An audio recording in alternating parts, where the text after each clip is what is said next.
अस्सलाम वालेकुम, welcome back to my YouTube channel the dish one. उम्मीद है आप सब लोग खैरियत से होंगे जी। तो बहुत मज़े का मीठा बन रहा है और मीठा है मेरे पास साबूदाने की खीर। साबूदाना भी बोलते हैं, साबूदाना भी बोलते हैं।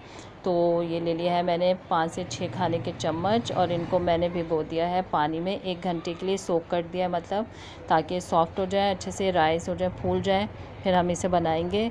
और ये 1 लीटर दूध लिया है मैंने और अब इसको 1 घंटे बाद मैंने इसका पानी वेस्ट कर दिया है और पानी गिरा के इसको तो मैं दूध गर्म किया और साबूदाने को इसके अंदर डाल देंगे और इसको खूब अच्छा सा पका लेंगे, मतलब पकाते रहेंगे, खूब पकाते रहेंगे इसको।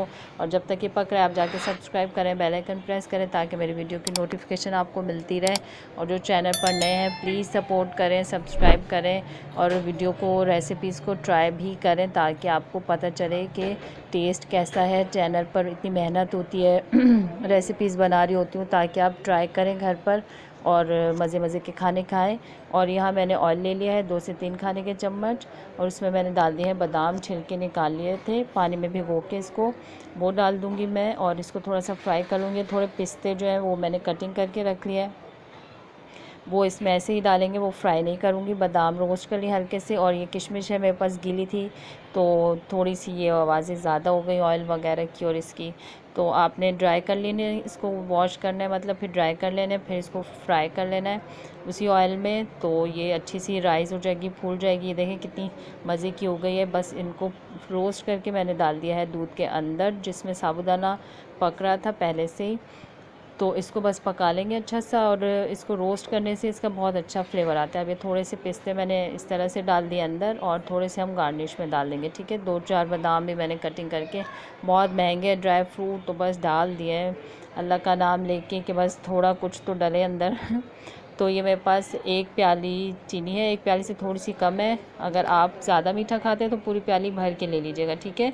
थोड़ा सा ऑयल था जिसमें मैंने रोस्ट किए थे बादाम और किशमिश, उसी में मैंने चीनी डाल दी है और उसी में थोड़ा सा 3 से 4 खाने के चम्मच पानी के डाल दिए हैं।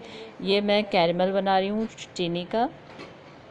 और ये मैंने इलायची डाल दी है 2 से 3 हरी वाली सब्ज़ इलायची जो है थोड़ी सी खोल के वो डाल दिया। आप चाहे तो पिसी हुई अगर आपके पास है तो आप वो भी डाल सकते हैं, ठीक है। तो अब ये पक रही है, थिक होने की तरफ आ रही है, गाढ़ी हो रही है मतलब।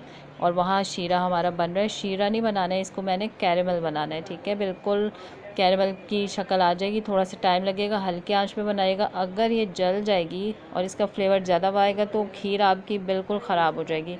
इसलिए थोड़ा तहम्मुल से, सब्र से बनाइएगा, आंच कम करके। और इसको हो कैमरा हिल जुल गया थोड़ा इधर उधर ना, तो बस ये थोड़ा हो जाता है तो आप देख लीजिएगा। आप देखें पानी ख़त्म हो रहा है, इसका ड्राई हो रहा है और ये कैरेमल की तरफ आना शुरू हो गया और हल्की आंच पे होगा। इसको 15-20 मिनट लग जाएंगे तकरीबन हल्की आंच पे। आप बस छोड़ दीजिएगा, फिर जब कैरेमल बन रहा होगा तो थोड़ा इसको हिला लेंगे। और यहाँ खीर भी हमारी बन रही है, बिल्कुल साबूदाना ऐसे ट्रांसपेरेंट हो जाएगा। बहुत लजीज, बहुत टेस्टी खीर बनेगी ये, बहुत मज़े की खीर। ये बिल्कुल ऐसा लगेगा ही नहीं कि आप कोई साबूदाना खा रहे हैं, मतलब अलग से कोई ऐसी, आपको लगेगा बिल्कुल आप खीर खा रहे हैं, वो भी खोए वाली और बहुत पकी हुई, दूध बहुत पका हुआ और जैसे बहुत टेस्टी लगेगी इंशाल्लाह आपको। आपसे मैं बातें नहीं करती हूँ, आपने ट्राई भी करनी है। अब देखें कितना मज़े का ये कैरेमल बना है और ये जला नहीं है, कितना खूबसूरत गोल्डन कलर आया इसका। तो आपने बिल्कुल इसी तरह पेशेंस के साथ बनाना है कैरेमल और फिर अपनी खीर में इसको ऐड कर देना है। और खीर की जो आँच है ना, चूल्हा बिल्कुल कम रखना है ताकि दूध फट जाता है, वरना अगर एकदम से हम तेज़ चूल्हे में इस तरह से डालते हैं, बिल्कुल हल्की आंच रखनी है आपने। और फिर आपने ये कैरेमल जो है खीर के अंदर मिक्स कर देना है और फिर आपने इसको मिक्स कर लेना है, थोड़ा सा पकाएंगे और फिर इसको डिश आउट करेंगे। और जब तक ये डिश आउट करना है मैंने, तो आप जाके सब्सक्राइब करें, बेल आइकन प्रेस करें ताकि मेरी वीडियो की नोटिफिकेशन मिले और अच्छे अच्छे खाने आप देखें और कोशिश करें कि ट्राई भी करें रेसिपीज़ को। तो बस इतना थिक करेंगे क्योंकि साबूदाना गाढ़ा होने, ठंडा होने के बाद थोड़ा और थिक हो जाता है, ठीक है। ये देखें बबल्स आ गए, अब बस मतलब खीर रेडी होने की तरफ है। और जो बहुत गाढ़ी, मतलब बहुत ज़्यादा थिक खाते हैं तो वो इसको और थिक कर सकते हैं, गाढ़ा कर सकते हैं ताकि बिल्कुल जमी हुई खीर जो होती है वो इतनी अच्छी नहीं लगती है। तो इस वजह से बस इतनी थिकनेस रखेंगे और इसको डिश आउट कर लेंगे, ठीक है। तो चलें करते हैं।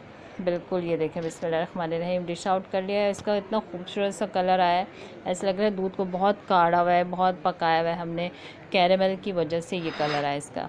तो देखने में वाइट वाइट है, वैसे बहुत खूबसूरत इसका कलर है। ठीक है, तो आपने ज़रूर ट्राई करना है और दुआ में याद रखना है और मुझे कमेंट्स में बताया करें मेरी रेसिपीज़ आपको कैसी लग रही हैं। तो मिलते हैं नेक्स्ट रेसिपी के साथ, तो दुआ में याद रखिएगा। टेक केयर एंड अल्लाह हाफिज़।